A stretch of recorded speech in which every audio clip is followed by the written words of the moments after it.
දැන් අපේ බුදුරජාණන් වහන්සේගෙන් බණහල නිවන් දැකපු ප්‍රමාණය ගැන දේශනාව අටුවාවල විස්තර වෙනවා. අපේ බුදුරජාණන් වහන්සේ බුද්ධත්වයට පත්වෙච්ච තැනයිඳ. උන්වහන්සේ අවුරුදු 45ක් වැඩඉඳලා පිරිනිවන් පාන මොහොත වෙනකොට බුදුරජාණන් වහන්සේගෙන් බණහල නිවන් අවබෝධ කරගත්ත ලෝක සත්වයන්ගේ ප්‍රමාණය සූවිසි අසංකේය නවකෝටි 60 ලක්ෂයක් දෙෙන.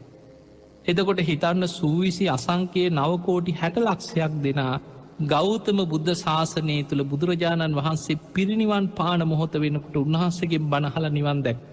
හැබැයි ඒ අතරින් වැඩිපුරම දෙව්මමුන් තමයි මාර්ගඵල ලැබුයි. ධම්මචක්ක දේශනාව අහලා මනුස්ස ලෝකෙ එක්කෙනෙක් සෝවාන් වෙනකොට 18 කෝටියක් දෙවියන් එදා මාර්ගඵල ලැබුවා. දෙවියන් අතරින් කෝටි ගණනින් පින් පිරිච්ච අය පාරමී සම්පූර්ණ කරගත් අය දිවිය බ්‍රහ්ම ලෝකවල ඉනම් මාර්ගඵල ලබනවා. ඒ නිසා පින්වතුනි අපේ ගෞතම බුදුරජාණන් වහන්සේගේ කාලේ පින් ඇති බොහෝ පිරිස නිවන් අවබෝධ කරගත්තා.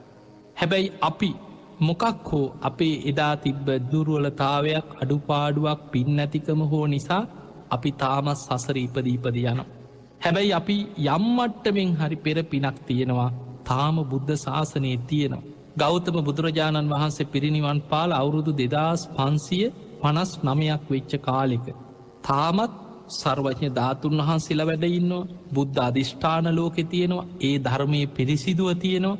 බුද්ධ ශාසනයේ පවතින කාලෙක අපි ආයමත් මනුස්ස ලෝකයේ ධර්මය තියෙන රටක තියෙන පලාතක පතිරූප දේශයක ඉපදුනා පෙර පිනක් ඇතුව පුබ්බේච කතපුඥත පෙර පිනක් ඇතුව අපි ඉපදුනා.